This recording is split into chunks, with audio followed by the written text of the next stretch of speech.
It was lunchtime, and the entire floor was empty. If anyone had witnessed what was happening in the cabin, Anna would have been a laughingstock. When Leon heard the word CCTV and saw her beneath him shivering, his sanity overcame his possessive beast. He got up from the couch and moved away from her as far as he could. Meanwhile, she immediately got up and ran out of the cabin like a deer escaping her predator. Remorse, guilt, resentment was all Leon felt when he saw the footage, though there was no audio to it. With Anna's expression, he could make out she was enjoying the taste past the food and moaned. That precise movement Leon happened to hear her. Anna has locked up again in one of the washroom cubicles.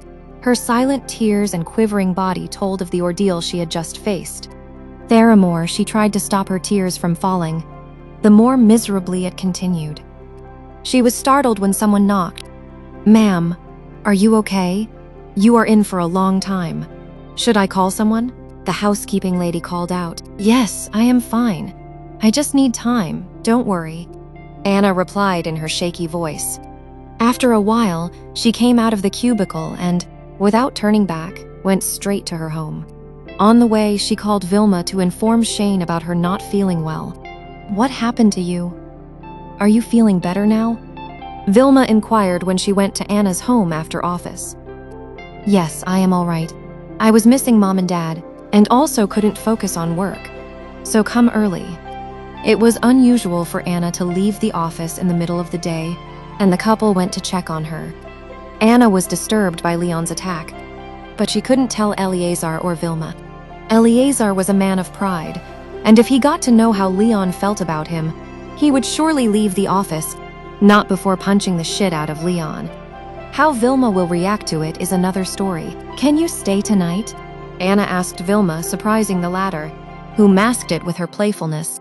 "Sure, babe, but you have to cook dinner. I ain't doing that shit." Vilma smirked, making Anna laugh. Vilma and Eleazar shared a look when Anna went to the kitchen.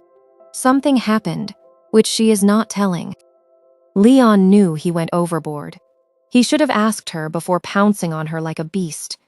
Not only was his behavior unacceptable, but he also didn't even comprehend they were in office. "Why does she affect me so much? I am leaving her anyway. Why can't I see her with someone else?" These were the only thoughts in his mind. He was rehearsing what the best way to apologize to her was. Yes, for a change, he set his ego aside and planned to apologize. However, he came to know she left early on account of poor health. "She must be disturbed, all my fault. Shh, tea." When he stopped his car outside her home, he saw Eleazar walking down her apartment. "Of course, now you have him." Leon sneered and drove away. He came to apologize, but seeing Eleazar, he changed his mind. Leon was unaware he came along with Vilma, and I thought I should let my ego aside and apologize, whereas she is busy with her new boyfriend. Stop acting like a love-lost puppy. Get over your divorce, and end this story once and for all. It's good for both of us, he thought. The next day, Anna was dreading to face Leon, but to her surprise, Shane took the responsibility to train her. Her day went well, not having to see or meet Leon. Oblivious to Anna, Leon decided to leave her alone for the greater good and rather pose as her superior. Even he was clueless why he wanted her to be around him, or to be more precise, why he was getting attracted to her with all that happened in the past between them, and it was him who proposed the divorce, not the other way around. A day before the presentation, Anna was doing her last-minute preparation, unaware of someone else's presence. Since it would be late for her, she asked her friends to leave before her. Leon was also in his office, as he didn't have much to do in his lonely apartment. He was used to staying for longer hours in his office. After she was satisfied with her presentation, she called it a night and walked toward the elevator. By the time she reached, the doors were about to close. Before she could press the button to call for the elevator, it opened on its own. She stepped inside and raised her head to thank whoever halted the elevator for her. To her horror, she found it to be none other than Leon. And before she could step out, the elevator door was closed. She never knew a few seconds in the elevator could be so long. In her haste to step out of the lift, she tapped her left foot. This was something she would do out of nervousness, and was something Leon was aware of. He chose to remain silent. Well, that is for the best of both of us, he thought. Nevertheless, the elevator halted abruptly, jerking both of them from their original position. The next minute, the light flickered, making Anna scream. After a few seconds, the light in the elevator was completely turned off. She started hyperventilating and closed her eyes in fear.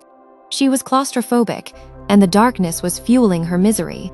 She moved to the corner and slumped on the floor, covering her face with her palms.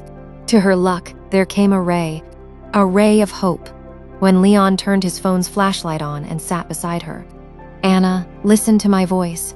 Take a deep breath with me," he said while holding her in his arms and rubbing her back gently.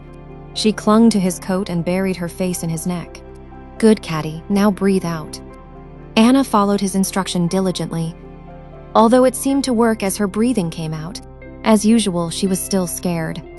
Once her breathing came out as usual, Leon immediately called for the emergency team and waited for their action. However, Anna's trembling body was his priority for the moment. She could have panic attacks due to her phobia. "Remember the time when we went out for our first date before marriage?" Leon said, to which Anna nodded, still nuzzling his neck. "You told me you don't want to marry me, and I said okay.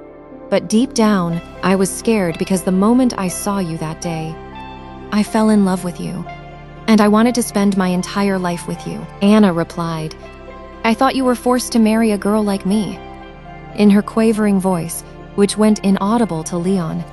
"Do you think that was cliché?" he added, to which Anna nodded. However, with his warmth and her exhaustion made her eyes droop, and she slowly went into slumber. He chuckled, hearing she answered honestly. Even in her current condition, however, it turned into a pang of sadness. "I was scared to lose you then, and am still scared to lose you now. I thought I could live without you. But truth to be told, I can't live without you. All these months were just a sheer torment for me and nothing else. But I know you can't live with a person like me, and more than the love I want for your happiness, even if it means me out of your life." He hugged her as if his life depended on it. And when her hand holding his coat dropped, he realized she was in a deep sleep and didn't hear his confession.